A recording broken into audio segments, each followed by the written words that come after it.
আজান হওয়ার পরে জেনারেল ম্যানেজার সাহেব বলছেন, স্যার জোহরের আজান হয়ে গেছে, একটু যদি মিটিংটা মুলতবি করতেন তাহলে আমরা একটু নামাজটা আদায় করে আসতাম। এরই মধ্যে লাঞ্চও শেষ হয়ে যেত, তারপরে আমাদের মিটিং কন্টিনিউ করলাম। এমডি সাহেব বলছেন, জিএম সাহেব একটু পড়ালেখা করেন, আপনি মোল্লাদের পেছনে ছুটে ছুটে নিজের জীবনটা শেষ করে দিলেন।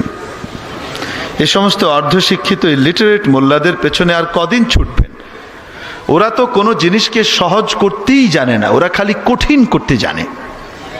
একটু গবেষণা করেন, শায়েখ ইন্টারনেট আছে, আল্লামা ইউটিউব আছে, মুফতি গুগল আছে, ওনাদের কাছে সার্চ দেন, যাচাই করেন, আপনি সব জানতে পারবেন।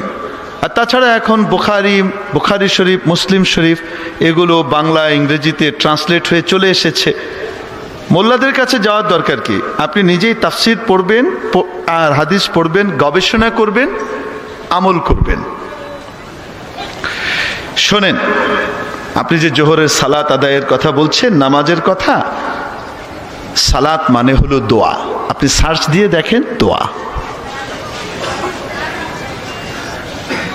দোয়া করলেই সালাত আদায় হয়ে যাচ্ছে। এটা হলো নামাজের, সালাতের সহজ অর্থ। আর মোল্লা যে অর্থ বলে সেটা হলো কঠিন অর্থ। সেখানে আপনাকে পেশাব থেকে, অন্যান্য জিনিস থেকে পুত পবিত্র হতে হবে, ধোয়া মোছা করতে হবে, প্যান্ট ঠিক থাকতে হবে, শার্ট ঠিক থাকতে হবে, আবার একদিকে ফিরতে হবে, আরও কত কি ঝয় ঝামেলা রয়েছে। আবার মোল্লাদের পেছনে গিয়েই নামাজটা আদায় করতে হবে। তারা নিজেদের গোলাম বানানোর জন্য এই সমস্ত ব্যবস্থা সব করে রেখেছে। নাউজুবিল্লাহ। মোল্লাদের অর্থটা হলো সালাতের কঠিন অর্থ, আর আমি যেটা বললাম এটা সহজ অর্থ, এবং আল্লাহ আমার অর্থের সাথে সায় দিয়েছেন। জিএম সাহেব বলেন কি স্যার, কোথায় আছে এটা?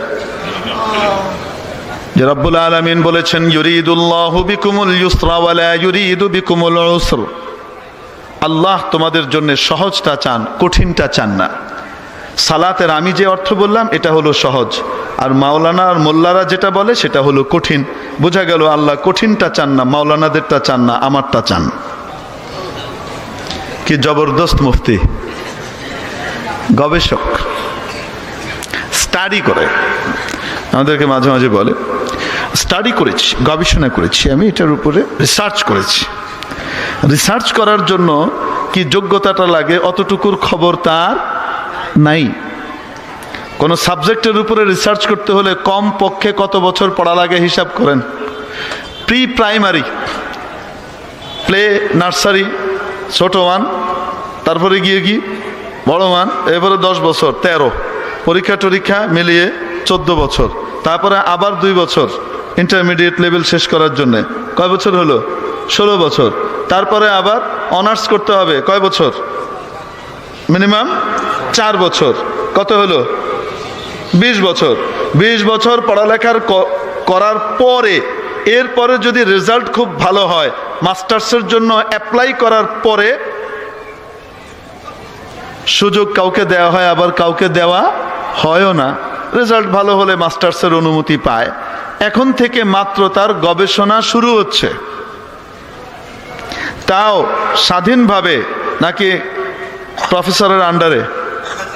বলেন না কেন? এমফিল করতে হলে, তারপরে গিয়ে পিএইচডি করতে হলে কারো না কারো আন্ডারে থেকেই কি করতে হবে? করতে হবে না? নাকি নিজে নিজে করবে? 20 বছর পড়ালেখা করার পরে কোনো সাবজেক্টের উপরে রিসার্চের অনুমতি মেলে, তাও আবার কারো না কারো তত্ত্বাবধানে, একা একা নয়।